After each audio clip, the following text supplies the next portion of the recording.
กะไปดีเด้อสบายดีโอ้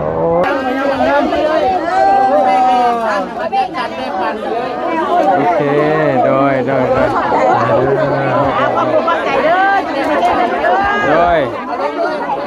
เอาไปลองกันเนาะตอนนี้เขาแจกเครื่องแจกของกะวัดละ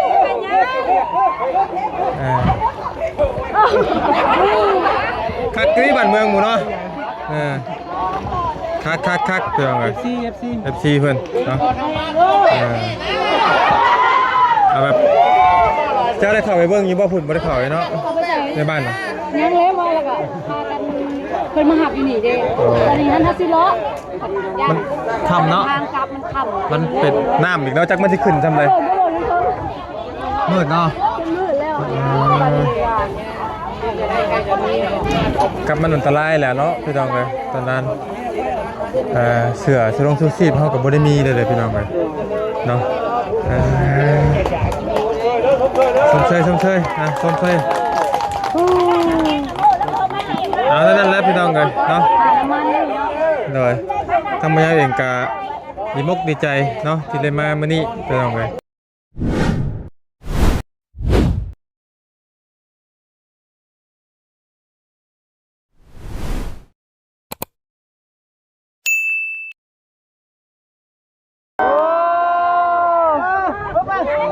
จับบ้านิ้วที่ตามตลอดเลยขอบใจเด้อซาเบลฮะเอาสเวลจักมาพี่น้องมาเถิดมาเถิดเป็นที่เรียบร้อยเนาะมาเด้ออย่าไปเจอคนมาเถิดยังใช่เรื่องเราไปเนาะที่เรียบร้อยเราเนาะตอนนี้ก็หลายคนมาเถิดเป็นที่เรียบร้อยเนาะอันนี้มันอยู่ไกลป่ะเฮ้ยตลอดอันนี้แบบไม่ไปเป็นความเซเลยมานะแม่บอมารถมานั่งไปดิจองเอาไปยังนะพี่จะพูดแค่นั้นเอาพี่น้องเลยมาถึงเป็นที่เรียบร้อยเนาะเครื่องของเอานี่นะตอนนี้พี่น้องกันสิเพิ่นมาเอาเครื่องของหลายอยู่พี่น้องกันตอนนี้เนาะเป็นวัดเนาะบรรณาไตมือหลงนาไตน้องบกเบิ้งโอ้ยเนาะโอ้ตลอดตลอด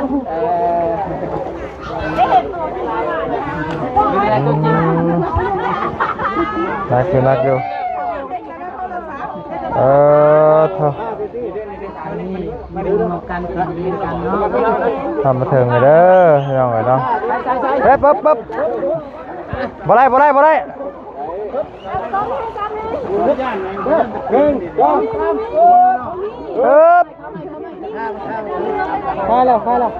าแล้วยังเอาเลิกไหมสบายดีโดยสบายดี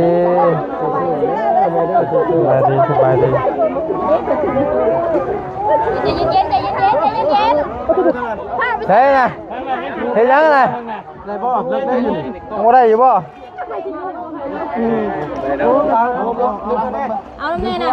เอาเลยแม่จับแม่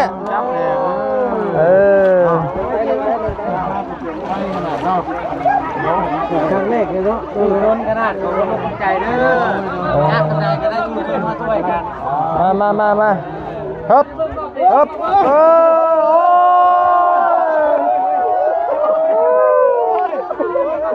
นักเลี้ยว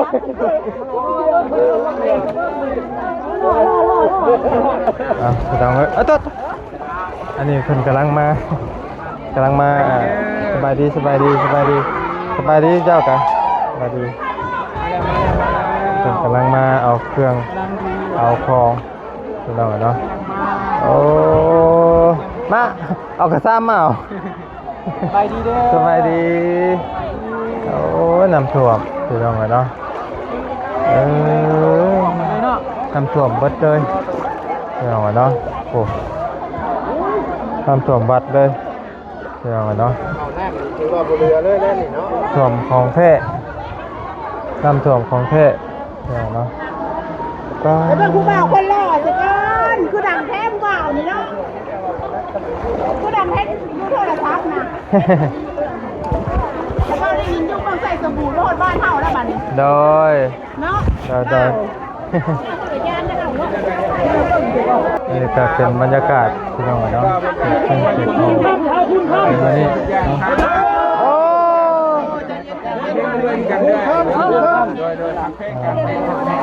น้ำลอยสาวน้อยเป็นคนแจก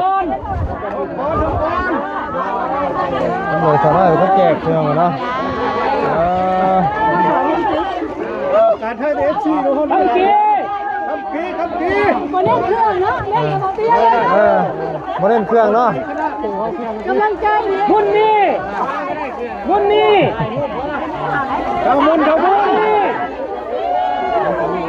นี่มาบ่ไม่ติดนะคะไม่ เด้อกี่ต้อย ขนาดพี่น้องเลยเพิ่นบ่มักเครื่องเนาะเพิ่นโทรแต่บ่เตียงผู้น้อยเนาะ ได้แต่บ่เตียง อยากได้แต่บ่เตียงน้อยเนาะเครื่อง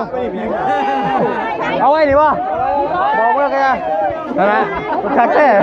อยากได้บ่เตียงเลยนี่อยากได้บ่เตียงบ่อยากได้เครื่องบ่เนาะโอ้ยบาดบ่ต้องเมื่อเอาไว้ดิแหละ มันสิอยู่สินอนวันอยู่บ่ให้คนถือเลยเดี๋ยวเราเก็บผมสวรรค์บ่ได้สิโน่พ่อได้พ่อไว้ข้างหลังเอาไว้ให้พ่อนี่ไว้ให้เราไว้เฮ้ยสวรรค์มาบ่มีไว้ให้เราคนนี่ไปเลยไว้เสียไว้เลยนี่ก่อน เอาแจกพี่น้องไปครั้งแรกเนาะที่มาเห็นพี่น้องเนาะนั่งไปโอ้บรรยากาศ ไปประมุ่งนี่นี่เรื่องเดินมืดถึงมาถึงข้างหน้าเนาะพี่น้องเนาะ เริ่มครับ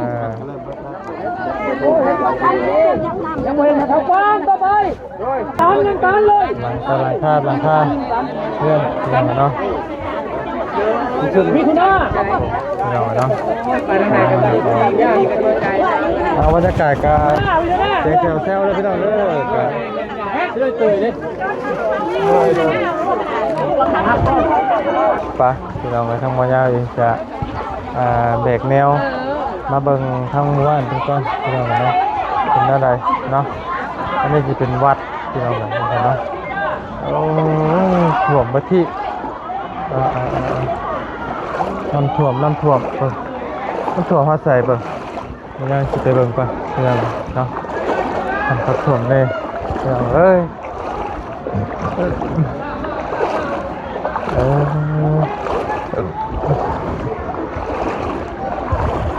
อันนี้คือบรรยากาศที่เพิ่นมารับเครื่องขับของ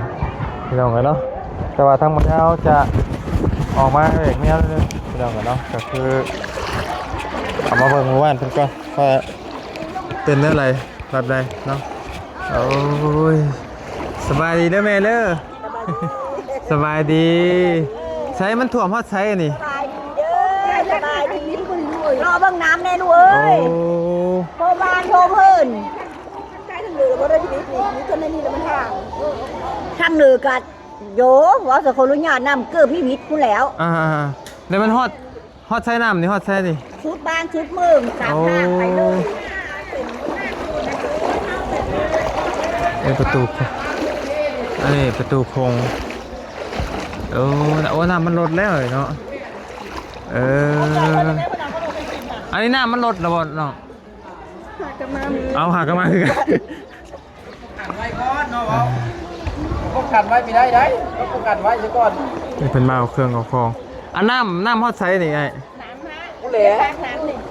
จุดไหลรถกันโผล่กูแหล่จุดรถคนพวกเจ้าลงทำมิกูแหล่แล้วคนแหล่อันข้างในมีท่วมอีกบ่นี่หรือว่ามันลดแล้วท่วมเมื่อแต่มันลดแล้วตอนนี้ฮะท่วมเมื่อแล้วนะมื้อนี้ฮะท่วมเมื่อแล้วมื้อนี้ฮะพอแต่มันลดแล้วบ่ลดแล้วนี่ฮะลดแล้วนี่โอ้มันลดแล้วพี่น้องนี่มันลดแล้วนี่ฮะไปตั้งน้ำแล้วนะโอ้ นี่ถือว่ามันลดละนี่ เด็กพายฮือ ใช่สบายนี่นะ ลดแล้วให้หน่อยเนาะโอ้เข้าใจลายเด้อ โดยเนาะพี่น้องอันนี้มาเบิ่งบรรยากาศ บ้านในตัวอีนี่นี่ว่าคุณหมอก ะสิเมื่อแล้ว เฉพาะ แจกแล้วล่ะเฉพาะกับเมื่อมันค่ำน่ะเด้ต้องไปไปจำกำเนาะ โดยโอ้ตะกี้นี่มันท่วมขึ้นฮอดไทยนี่ฮะข้างในเนี่ยเพียงขาจะเลยโอ้อันในบ้านน่ะเนาะจักมือมันขึ้นจักมือ 10 มื้อเว้ย ประมาณ10 มื้อเนาะ 10 มื้อวันที่นั้นวันที่11เว้ยเข้าวันที่11เด้อ จะไปนอนไทซะ มันยกหลังนะมันนี่น่ะวิทย์ ท่วมทุกปีป่ะ บ่หลายปีแล้วต้นตะปีนกกระเต้นมันพวแพง โอ้ มันมีซ้ำนกกระเต้นนิดนึง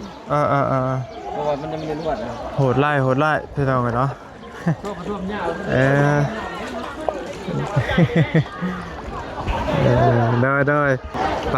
พี่น้องกันไปเบิ่งบรรยากาศหม่องแจกเครื่องแจกของต่อพี่น้องกันเนาะในวัดในบ้านเลยพี่น้องก็ถ่วมหมดเลยเนาะ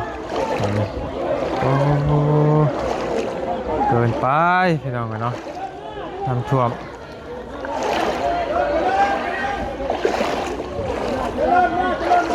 น้ำท่วมพี่น้องเนาะปวดโพน้ำท่วมพี่น้องเลย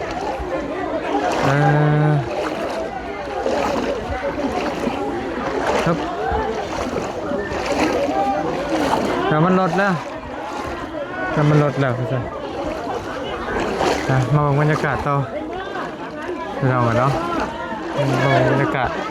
มองจากขึ้นจากคลองต่อ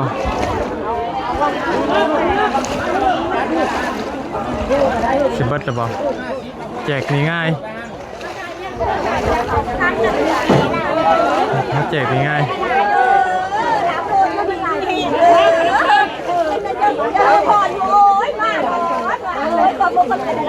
แจกง่าย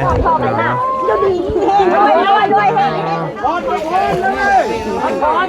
เกือบมันเป็นล็อกมันเป็นภาคดิอะไรว่าข้างในดิแต่ว่าข้างในผมมีอย่างรถเรานำรถเราฮะไปรอแล้วแก้วมือเลยแจกทองเนาะกันวางนักกะวางไว้ก่อนเด้อการ์ตูนบักการ์ตูนนะอยู่พี่เด้อการ์ตูนอยู่พี่เด้อการ์ตูนเด้อ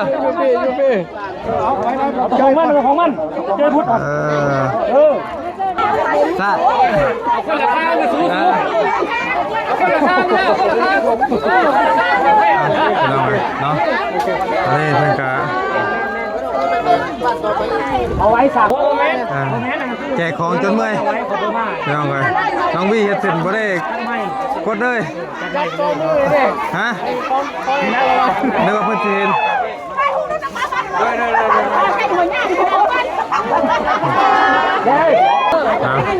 นี่FC มาห่มไทยคิดเป็นไรเนาะ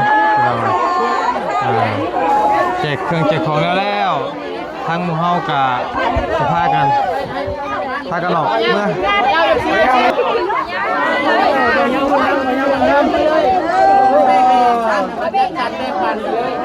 โอเค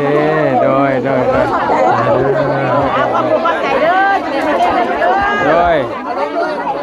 อาพี่น้องกันเนาะตอนนี้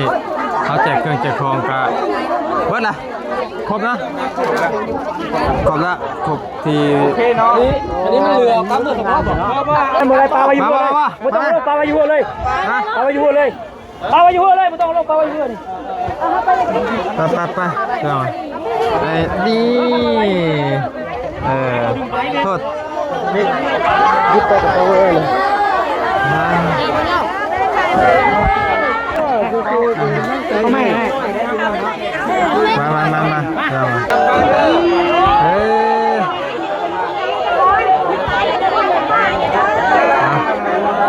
เรากันเนาะพอไปแจกปุ๊บพ่อกับแม่ออกเมื่อเลยจะต่อเลยมาเลยว่าอะไรฮะ เนาะคักจะเห็นถอยเนาะคักดี เจ้าไม่เขาจับเขามือจับคอยสารวัตรมือหนึ่งจับของเจ้าไม่มือกดเลย ก็ได้หมดก้นเลยว้าว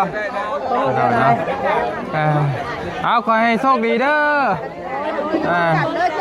โดยเนาะโอ้ยเนาะบ่ได้มุมนะครับบัดนี้เบิ่งไม่ต้องเลยเนาะทางน้องบี้จับกล้องให้แจกเครื่องนี่จนเมื่อยไม่ต้องเลยเสร็จข่อยแล้วน้องบี้มาฮะหิวเพื่อกันเนาะในตอนนี้ก็คือว่าเป็นอีกรอบนึงที่ทางเฮา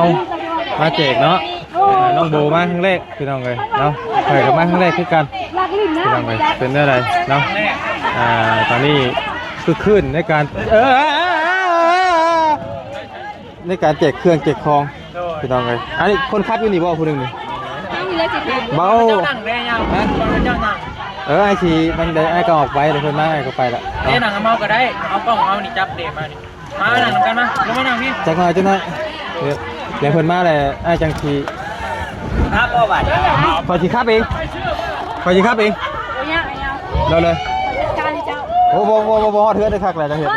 เดี๋ยวหน่อยจัดการเอง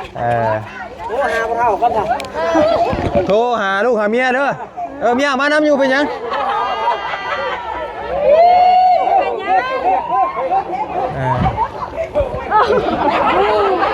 คักที่บ้านเมืองหมู่เนาะคักเพื่อนไง FC เพื่อนเนาะเอาแบบเจ้าได้เข้าไปเบิ้งยี่บ่พุ่นบ่ได้เข้าเนาะในบ้านเนาะยังเล่มาแล้วก็พากันเพิ่นมาหับอยู่นี่เด้ตอนนี้นั่นทัศล้อมันทำเนาะมันเป็นน้ำอีกแล้วจักมันสิขึ้นจำเลยมืดเนาะกับมันอันตรายแหละเนาะพี่น้องเลยตอนนั้นเสือสลงซูซีเขากับบริมีเลยพี่น้องเลยเนาะสมเชยเอานั่นแหละพี่น้องเลยเนาะเลยทำมาเองกะดีมกดีใจเนาะที่ได้มาเมื่อนี้พี่น้องเลยดีมกดีใจที่ได้มาร่วมงานนำกันในวันนี้กากับน้องโบครั้งแรกคือกันป่ะนะครั้งแรกกับประเทศไทยแบบขัดเลยนะการสั้นๆนั้นย่านอยู่ได้พี่น้องเลยเนาะชุดแล้วนี่เพราะว่ามันเป็นแบบทำใหญ่เลยแต่เหตุจังไรพี่น้องเลยจำเป็นเนาะวอลใจเนาะใจล้วนเนาะใจล้วนเลยใจมากบ่ได้ปะใจเบิดไป20,000จะไปหากระเพาะ FC คนเดียวไม่ใช่แหละโมแหวนนี่เป็นของเจ้าผมบ่ FC เจ้าผมบ่ตะกระบะกระเบาะแล้วเนาะพี่น้องเลยตะกระบะเนาะได้จ้ะเลิกนะพี่น้องเลยฮอดมื้อนี้ก็คือสิเลิกเพื่อ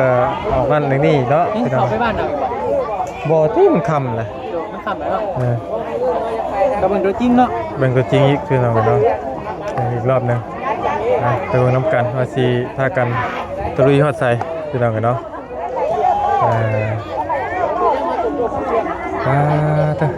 เนาะพวกเขามาเวลาผมยังพอนั่นแหละยังบ่ได้รอฮอดมามองน้ำช่ำพี่น้องเลยแต่ว่าค่อยเลาะเข้าไปแล้วกินนี่ก็น้ำมันลดบ่ล่ะน้ำลดแล้วพี่น้องเพราะเพิ่นบ่ได้ตก 2-3 มื้อเด้ลดแล้วคือวันโดยไปจังสิไปเรียนบ้านนี่ไปบ่ไปมื้อนี้บ่จะเจ๊ไปมื้อนี้บ่อันบ้านนึงนะนี่คุยกันแล้วบ่ป้าแสดงว่าค่ำเลยเนาะเฮาหาอยู่นั่นทุกอย่างสื่อได้คือเดินมาแต่ก็ถามว่ามึงบ้านนี้หาชื่อว่าให้ฮู้พี่พ่อแล้วบ่ก็ได้นะทางเบิ่งเนาะพี่น้องเอ้ยแต่ว่าบ่เรื่องภาพยังมันก็สิบ่ปานไรแล้วพี่น้องเนาะทำมือตื่นตาเนาะแบตโทรศัพท์ก็พากันเริ่มเบิดทุกคนน่ะได้บาดเลยพี่น้องเอ้ยลดหน่อยถอยลงไปเลยเนาะโอ้เฮาลืมถือหน่อยนะมาเฮาคิดว่าสิมาใหม่อ่ะบ่ไปบ้านไหนยังบ่ได้ถ่ายอยู่คือกันนั่นแหละแบตสิเบิดแล้วแบตสิเบิดไปซะนั่นแหละพี่น้องเอ้ย เอาดูโซเฟอร์ เห็นละมุนนี่ไหน เห็นแล้วเราเห็นอะไรแล้วครับไปเลย ปากกะลีเชื่อไว้เขาตำแนวเสือ เอาอยู่ดีมีแห้งพี่น้องไงโชคมันร่ำรวยพวกผู้สูงทุกคนเนาะน้องยังทำข้อมูลซื้อน้องคนอีกรอบหนึ่งพี่น้องสำหรับน้องโบเนาะผมขอบคุณผมขอบใจที่เข้ามาติดตามรับชมคลิปของมายาวแล้วพี่น้องเนาะผิดพลาดประการใดก็ขอโทษขออภัยด้วยพี่น้องเด้อเนาะอยู่ดีมีแห้งโชคมันร่ำรวย